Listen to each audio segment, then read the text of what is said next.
আসসালামু আলাইকুম। সোহাগ PCM academy থেকে আজকে আমরা পদার্থবিজ্ঞানের একটা গুরুত্বপূর্ণ এমসিকিউ সলভ করব। এটা সাধারণত এমসিকিউ এবং সিকিউ দুই ক্ষেত্রেই আসে, কিন্তু আমরা শর্টকাট নিয়মে বা ম্যাজিক ট্রিক্স এর মাধ্যমে এটা যাতে অল্প সময়ে করা যায় সেই চেষ্টা করব। আচ্ছা, আমরা যদি দেখি প্রশ্নের প্যাটার্নটা এরকম হয়: একটি বস্তুকে 120 মিটার উচ্চতা থেকে ছেড়ে দিলে ভূমি থেকে কত উচ্চতায় এর বিভব শক্তি গতিশক্তির 3 গুণ হবে। এক্ষেত্রে আমাদের যেটা মনে রাখতে হবে সেটা হলো যে কার সাথে গুণ আছে, যা আমরা এখানে লিখছি যে শর্ত 1, বিভব শক্তি সমান n ইনটু গতি শক্তি হলে সূত্র হবে x সমান nh/n+1। হ্যাঁ, এটা কখন হবে? যখন আমরা দেখবো যে গতি শক্তির সাথে n গুণ আকারে আছে। n হচ্ছে কত গুণ? তো আমরা প্রথম প্রশ্নটা যদি দেখি সেক্ষেত্রে দেখতে পাবো যে গতি শক্তির সাথে 3 গুণ। তো আমরা এটার সমাধান করি। ওকে, x সমান nh/n+1। তো আমরা যদি মানগুলো বসাই, এটা আমাদের অনেক সময় সিকিউতে আসে বোর্ডে, সেই ক্ষেত্রে আমরা এই শর্টকাট নিয়ম ব্যবহার করব না বা ম্যাজিক ট্রিক্স ব্যবহার করব না, কারণ শর্টকাট ব্যবহার করলে আমাদের মার্কস কম দিবে। তো আমরা যেটা করব, আমরা জাস্ট উত্তর সঠিক আছে কিনা সেই যাচাইটা এই ট্রিক্স দিয়ে করতে পারি সিকিউর ক্ষেত্রে। আর এমসিকিউর ক্ষেত্রে অবশ্যই আমরা যত শর্টকাট পারি শুধুমাত্র উত্তরটা বের করতে পারলেই আমাদের ক্ষেত্রে হবে। ওকে, তো আমরা দেখতে পাচ্ছি যে 120 মিটার উচ্চতা। তো এই যদি কোনো বস্তু ছাড়া হয়,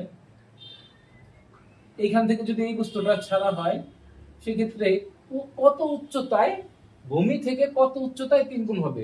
অবশ্যই আমাদের যেই কথাটা মনে রাখতে হবে সেটা হচ্ছে প্রশ্নে থাকতে হবে ভূমি থেকে কত উচ্চতায়।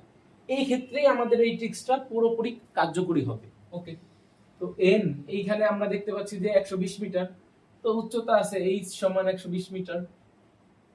n হচ্ছে 3 গুণ, 3 ইনটু 120 ভাগ 3+1 হবে 360 ভাগ 4 সমান 90। আমরা যদি দেখি তো এইটার উচ্চতা 90 মিটার। ভূমি থেকে 90 মিটার উচ্চতার বিভব শক্তি গতি শক্তির 3 গুণ হবে।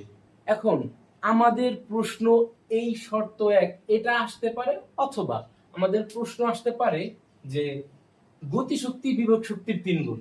সেই ক্ষেত্রে আমরা যেভাবে সমাধান করব, আমরা জাস্ট এইটুকু মুছে দিব। তো আমরা এখানে লিখব বিভব,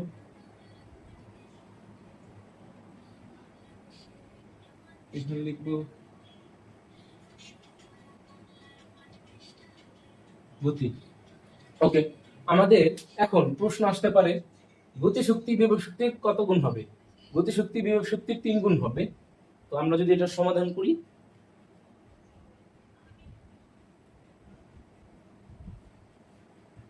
এই ক্ষেত্রে আমাদের যেটা আমরা দেখতে পাচ্ছি যে বিভব শক্তির সাথে n গুণ, যেটা আমাদের শর্ত 2 এ দেওয়া আছে, যদি গতি শক্তি সমান বিভব শক্তির সাথে n গুণ থাকে সেই ক্ষেত্রে আমরা সূত্র ইউজ করব এটা, বা ট্রিক্স ইউজ করব এটা। তো আমরা উত্তরটা করি, x সমান h/n+1। h হচ্ছে আমাদের 120 মিটার, n 3+1 সমান 120 ভাগ 4 সমান 30 মিটার। হ্যাঁ, ভূমি থেকে 30 মিটার উচ্চতায় গতি শক্তির বিভব শক্তির 3 গুণ হবে।